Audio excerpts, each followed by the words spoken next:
नमस्कार साथियों, स्वागत है आपका साइंस बाय राजकुमार चैनल पर। आज के इस वीडियो में हम क्या देखने वाले हैं, जो टेक्नीशियन आपका एग्जाम है उसके लिए रीजनिंग का हम कौन कौन सा टॉपिक अभी रिवीजन कर लें, ताकि हमारे जो है 25 प्रश्न जो रीजनिंग का आएंगे उनमें से कम 22-23 आसानी से बन जाए, या 25 के 25 भी हम बना लें। ठीक है ना, तो उनको हम बताने वाले हैं, ध्यान से देखिएगा। अभी जो लेटेस्ट एग्जाम हुआ एएलपी का, उसमें क्या था, 25 क्वेश्चन था रीजनिंग का, और उन्हीं के आधार पर मैं आपको बताऊंगा। क्योंकि टीसीएस एग्जाम साथियों लेता है, और टीसीएस क्या करता है, रिसेंटली जो रेलवे का एग्जाम होता है उसको वो ज़्यादातर फॉलो करता है। अब ज़्यादातर फॉलो करता है, इसका मतलब ये नहीं है कि वो सेम क्वेश्चन आपको दे देगा, उसी से रिलेटेड आपको टॉपिक, उसी से रिलेटेड क्वेश्चन देगा, जो कि मैं आपको बताने वाला हूँ। इससे पहले मैंने आपको जो है साइंस का बता दिया है, और साइंस का आपके लिए मैं तैयारी भी करा रहा हूँ। एएलपी का जो भी पेपर आया उसका मैं आपको सॉल्यूशन करा रहा हूँ डिटेल के साथ। उसी सॉल्यूशन में मैं आपको थ्योरी भी करवा दे रहा हूँ, फिजिक्स केमिस्ट्री बायोलॉजी का, जिससे आपको क्या बहुत ज़्यादा फायदा मिले, रिवीजन आपका अच्छा हो जाए। उन सब का प्लेलिस्ट हमने बना दिया है एएलपी CBT 1 सिलेबस के नाम, सॉल्यूशन साइंस के नाम से। और हमने थ्योरी भी बहुत चीज़ पढ़ाया हुआ है। केमिस्ट्री में ज़्यादातर चीज़ें हमने पढ़ाई है, फिजिक्स में, बायोलॉजी में थोड़ी कम पढ़ाई है, लेकिन उनका भी वीडियो में लगातार अपलोड करता जा रहा हूँ। और 19 दिसंबर से पहले, यानी टेक्नीशियंस पहले, हर एक चीज़ फिजिक्स केमिस्ट्री बायोलॉजी में एएलपी का सॉल्यूशन भी पूरा मैं साइंस का करा दूंगा। ठीक है ना, इसलिए साइंस के लिए आपको टेंशन नहीं लेना है। चैनल को सब्सक्राइब कर लीजिए। बाकी आगे जो वैकेंसी वगैरह आएगी सब के लिए, साइंस के लिए बिल्कुल आपको चिंता नहीं लेना। ठीक है, तो चलिए स्टार्ट करते हैं। वो कौन कौन से टॉपिक रीजनिंग के देख लेते हैं। तो पहला साथियों कौन सा है, सर्कुलर सीटिंग अरेंजमेंट। देखिए, सीटिंग अरेंजमेंट दो प्रकार के होते हैं। एक होता है आपका लाइन वाला होता है, एक क्या होता है लाइन वाला। लाइन वाला क्या होता है, ये इजी होता है, ये क्या होता है आपका इजी होता है, लेकिन ये जल्दी पूछता नहीं है। ज़्यादातर पूछता है सीटिंग अरेंजमेंट भी पूछता है। क्या पूछता है, सीटिंग अरेंजमेंट पूछता है, सर्कुलर सीटिंग अरेंजमेंट। ठीक है ना, तो इसको ध्यान रखना है। ये आपका कम से कम जो है 2 क्वेश्चन एकदम फिक्स अबे करेगा। और इसमें क्या है ना कि स्टूडेंट क्या है, फंसते हैं, और जब एक बार प्रैक्टिस कर लीजिएगा तो फिर आप नहीं फंसेगा। ठीक है ना, 2 केस इसमें बनते हैं, जब केंद्र की ओर देख रहे होते हैं, केंद्र के बाहर की ओर देख रहे होते हैं, यही 2 केस बनते हैं।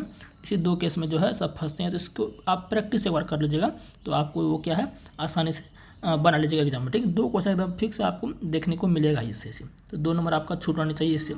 फिर नेक्स्ट क्या है, कोडिंग डिकोडिंग। कोडिंग डिकोडिंग में बहुत टाइप के प्रश्न बनते हैं। वर्ड कोडिंग होता है ना, आपका लेटर कोडिंग होता है ना। इस प्रकार से इसमें जो प्रश्न एकदम फिक्स अबे करेगा। एलपी में भी हमने देखा, एलपी क्या, कोनो एग्जाम हो कोडिंग डिकोडिंग अबे करेगा, तो एलपी में भी लगभग 2 से 3 प्रश्न हमको कोडिंग डिकोडिंग का देखने को मिला, तो एकदम फिक्स है। टेक्नीशियन में भी कोडिंग डिकोडिंग अबे करेगा। और इसमें भी क्या है, कुछ क्वेश्चन ऐसे होते हैं जिनमें कि अलग ही लॉजिक होता है, तो उन सब क्वेश्चनों का आपको क्या करना है, प्रैक्टिस कर लेना है। अब जैसे एलपी का भी एग्जाम हुआ रीजनिंग का, तो उसमें जो भी सॉल्यूशन आपको रीजनिंग करा रहे हैं आप उससे कर सकते हैं, या अगर आप खुद से करना चाहते हैं तो खुद से सॉल्यूशन कर लीजिए। लेकिन कोडिंग डिकोडिंग आप जो है कर लीजिए। 3 क्वेश्चन एकदम आएगा, और 3 क्वेश्चन में समझिए कि एक क्वेश्चन तो आपको खतरनाक लॉजिक वाला जरूर देता है। अगर आपका प्रैक्टिस नहीं है तो आप उसको नहीं सॉल्व कर पाइएगा। ठीक है, इसलिए कोडिंग डिकोडिंग 3 प्रश्न फिक्स अबे करेगा। फिर बात करते हैं ब्लड रिलेशन का।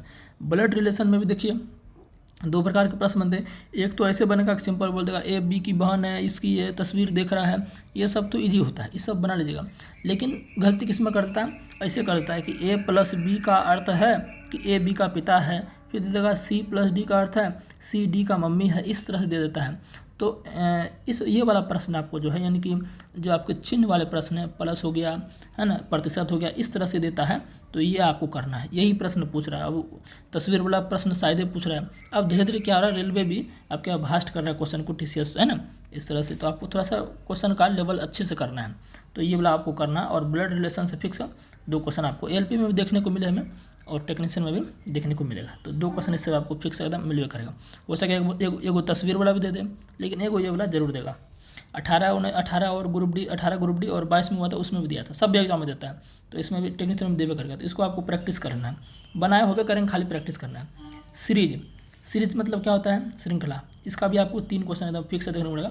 ये सब क्वेश्चन ना, ये सब जब प्रैक्टिस नहीं कीजिएगा ना, तो एग्जाम में सॉल्व नहीं कर पाइएगा, क्योंकि ऐसा पैटर्न घुसा देगा ना कि आप अगर प्रैक्टिस नहीं कीजिएगा तो समझिए आपके दिमाग में पैटर्न अबे नहीं करेगा। आप सोचेगा अरे यार हमने तो बनाया है, पता नहीं है कौन सा पैटर्न पूछ दिया। तो बिना प्रैक्टिस के सीरीज का क्वेश्चन आप सॉल्व नहीं कर सकते हैं। ईजी दे देगा, ठीक है, अलग बात है, शिफ्ट अगर ईजी हो गया, लेकिन थोड़ा मॉडरेट से थोड़ा हार्ड शिफ्ट रहा तो उसमें आपको देगा, ये थोड़ा सा टफ टाइप का देगा। इसलिए सीरीज का क्वेश्चन आपको करके जाना। और सीरीज में भी, इसमें भी क्या है, इसमें भी आपको दे देगा लेटर कोडिंग दे देगा, वर्ड कोडिंग दे देगा, है ना, इस तरह से इसमें भी देता है। इसलिए मैं कह रहा हूँ इसको आपको प्रैक्टिस करना, जो जो चैप्टर दिया ना सिर्फ इसी प्रैक्टिस करना। फिर है कथन निष्कर्ष। कथन स्केच को सिलोजिज्म बोलते हैं। इससे भी आपको 2 क्वेश्चन देखने को मिल रहा है। एक क्वेश्चन तो इसमें इजी रहेगा, लेकिन एक क्वेश्चन जो कि उसमें नहीं वाला रहेगा, पॉजिटिव निगेटिव वाला संभावना वाला रहता है, तो वो भी आपको क्या करना है, करके जाना है, ताकि आपको दिक्कत बिल्कुल भी ना हो। ठीक है, और इसमें ही बहुत फंसते हैं, तो इसको भी कंप्लीट आप अच्छे से कर लीजिएगा। ठीक है ना, फंसने वाला चैप्टर मैं आपको सिर्फ दे रहा हूँ। फिर डायरेक्शन एंड डिस्टेंस, इससे इजी ही क्वेश्चन आते हैं, लेकिन अगर डिस्टेंस वाला पूछ दिया ना, लंबा 3-4 लाइन का दे दिया ना, तब तो बिना प्रैक्टिस का आप उसको नहीं कर सकते। इसलिए इसको डायरेक्शन डिस्टेंस को भी आपको प्रैक्टिस करके जाना है। फिर है सेट समुच्चय। देखिए ये एक नया पैटर्न चल रहा है। 18 से पहले ना ये पैटर्न नहीं पूछता था। 18 से पहले ये पैटर्न नहीं ऐसे दे देगा कि 4, 5, 6 जिस प्रकार आपस में संबंध रखते हैं, तो बताइए एक ऑप्शन में कौन सा ऐसा है जो कि उसी की तरह सेम संबंध रखता है। तो इसमें क्या है ना, इसमें बहुत ज़्यादा लॉजिक लगता है। ये तो मैंने सिंपल लिख दिया, एक एक का अंतर है, सिंपल लिख दिया, लेकिन इसमें बहुत प्रकार के लॉजिक लगते हैं, स्क्वायर के लगते हैं, गुना भाग कर, किसी तरह इसमें लॉजिक आपको दे देगा। तो ये भी बिना प्रैक्टिस का आप नहीं बता सकते। और फिक्स है कि ये क्वेश्चन आपका आएगा ही, सेट का एकदम आएगा ही। ठीक है ना, इसलिए इसको आपको सेट को प्रैक्टिस करके जाना है। इसके लिए मैं आपको बेहतर बता रहा हूँ, अभी CHSL का एग्जाम जो होता है ना, उसका कर लीजिएगा ना। CHSL का एग्जाम हुआ MTS का, उसमें जो आया है उसका अगर कर लीजिएगा तो आपको दिक्कत नहीं होगा। ठीक है ना, या LP का कर लीजिए तो और बेहतर है। हाँ, अब देखिए नया ट्रेंड चल रहा है पजल बॉक्स वाला। पहले क्या होता था कि पजल जो है सिर्फ बैंक एग्जाम में आता था, लेकिन अब जो है रेलवे एग्जाम में भी दिया जा रहा है इसको। 22 वाला में भर भर के पूछा गया, जब हम एग्जाम देते तो उसमें भर भर के पूछा गया था। ठीक है, तो पजल वाला, मंजिल बक्सा वाला, और इसमें क्या है, ये टाइम टेकन क्वेश्चन। ये क्या होता है, आपका टाइम टेकन क्वेश्चन होता है, इसलिए इसको प्रैक्टिस कर लीजिए, तो आपका टाइम टेकन बिल्कुल नहीं लगेगा। प्रैक्टिस आपको जब बिना प्रैक्टिस के नहीं कर सकते, नहीं तो आपको ये छोड़ना पड़ जाएगा, छोड़िएगा दिक्कत होगा। अच्छा, अब हम आपको गिन के बताते हैं कितना हुआ। 2 इधर, 2 3 5, 2 7, 3 10, 2 12, 13, 15, 16, 16 ही हुआ। 25 रीजनिंग है ना। तो अब बोले कि 9 नंबर कहाँ गया, तो मैं आपको बता देता हूँ। 9 नंबर ऐसे चैप्टर होते हैं जैसे आपका मैथमेटिकल ऑपरेशन बोलेगा, प्लस को प्लस सॉरी ऐसे बोल देगा, मान चलिए ऐसे आपको दे दिया 5, 6, 7, 8, 9 दे देगा, बोल देगा कि इसमें 5 कुछ इसमें बोल देगा, कुछ बोल देगा इसमें, बोलेगा यहाँ प्लस कीजिए, यहाँ माइनस कीजिए, यहाँ गुना कीजिए, यहाँ भाग कीजिए, इस तरह से वो दे देता है। ठीक है ना, तो ये आपका होता है मैथमेटिकल ऑपरेशन, इस तरह से रहता है। मैं लिखना भूल जा रहा हूँ। ऐसे दे देगा, ठीक है ना, ऐसे दे देगा, यहाँ Q दे देगा, यहाँ P दे देगा, बोलेगा प्रतिशत का मतलब घटा है, Q का मतलब गुना है, P का मतलब भागा। तो बताइए क्या आंसर सही होगा। तो ये वाला आपका है, ये क्या होता है, काफ़ी इजी होता है। तो इसको क्या ही करना, ये सब प्रैक्टिस बिल्कुल नहीं करना, ये सब बना लीजिएगा। तो ये भी क्वेश्चन फिक्स है, देखने को मिलवे करेगा, तो मैं इसको प्रैक्टिस करने नहीं बोलूँगा, क्योंकि ये बच्चा ही बना लेगा, कुछ है ही नहीं इसमें। ये रहता है आपका। फिर आपका वर्णमाला वाला रहता है, ये भी काफ़ी ईजी होता है।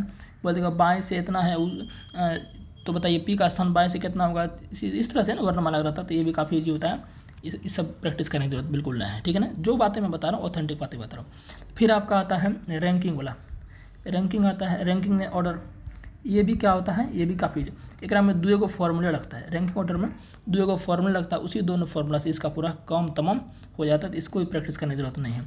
तो और भी जो हम नहीं लिखे हैं ना, 16 नंबर पूरा ना, सेम 16 नंबर पूरा ना, मान चलिए 15 ये पूरा, ठीक है ना, 15 ये पूरा। तो 10 नंबर डर जो है खाली इजी चैप्टर से आएगा, जो कि आप यूँ देखते बना लीजिएगा, 30 सेकंड 40 सेकंड काफ़ी है उससे को बनाने के लिए, समझ गए ना। तो उम्मीद है ये आपको अच्छा लगा होगा। जो चैप्टर बोले हैं ये 8 चैप्टर, इस 8 चैप्टर का प्रैक्टिस करके जाइए आप। बाकी साइंस आपके लिए हम देख ही रहे हैं। ठीक है ना, मिलते हैं नेक्स्ट वीडियो में, चैनल को सब्सक्राइब कर लीजिएगा।